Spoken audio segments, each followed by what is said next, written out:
আমাদের এই দাবি কিন্তু কখনোই সবকিছু নয়, বরং আমরা যতগুলো দরজা আছে সবগুলো দরজায় যাচ্ছি এবং আমাদেরকে দরজা থেকে ফিরানো হচ্ছে এবং এই ফিরানোর পরে তারা বলতেছে আমরা নাকি এক জায়গা থেকে আরেক জায়গায় ফিরছি। তারা প্রথম থেকেই সরকারি যদি প্রথমে এখানে হস্তক্ষেপ করতো তাহলে কিন্তু আমাদের এত বক্তব্য বা এত জায়গায় যাওয়া লাগতো না। আমরা চাচ্ছি আইন বিভাগের মাধ্যমে, জাতীয় সংসদের মাধ্যমে সেটাকে আইন করে যথাযথ বিধি বদ্ধ করার জন্য, যাতে জনপ্রতিনিধিরা এক্ষেত্রে ভূমিকা পালন করে। তাদেরকে দমন করার জন্য পরিকল্পনা করা হচ্ছে। আজকেও কিন্তু আমরা প্রমাণ করে দিয়েছি ঢাকার সকল শিক্ষা প্রতিষ্ঠান আজকে আমরা একত্রিত হয়েছি। আমাদের এই মিছিল কিন্তু থামানো যায় নাই। আমরা সরকারের পক্ষ থেকে কোনো আশ্বাস পাচ্ছি না, সরকারের কোনো কি উদ্দেশ্য সেটা আমাদের কাছে স্পষ্ট হচ্ছে না। যেখানে মহামান্য আদালত নির্দেশ দিয়েছেন যে সরকার চাইলে গোটা পরিবর্তন করতে পারে।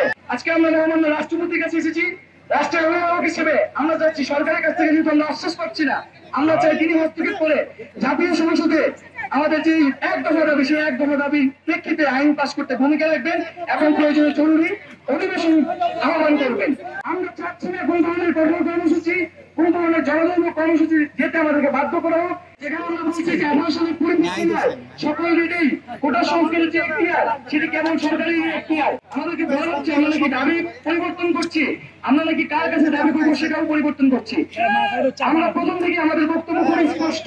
আমরা যা দেখানোর চেষ্টা করতেছি, আমরা চাইলে কিন্তু 10,000 20,000 মানুষের জমায়েত করতে পারি। আমরা এক্ষেত্রে আমাদের স্মারকলিপিতে আমরা মহামান্য রাষ্ট্রপতির কাছে 24 ঘন্টার জন্য একটি সুপারিশ করেছি যে আগামী 24 ঘন্টার মধ্যে আমরা চাই সংসদে অধিবেশন ডেকে সেটার আইন পাশের জন্য কার্যকর ব্যবস্থা নেওয়া হোক অথবা অধিবেশন আহ্বান করা হোক। আমরা আগামী 24 ঘন্টার মধ্যে এই দৃশ্যমান পদক্ষেপ দেখতে চাই।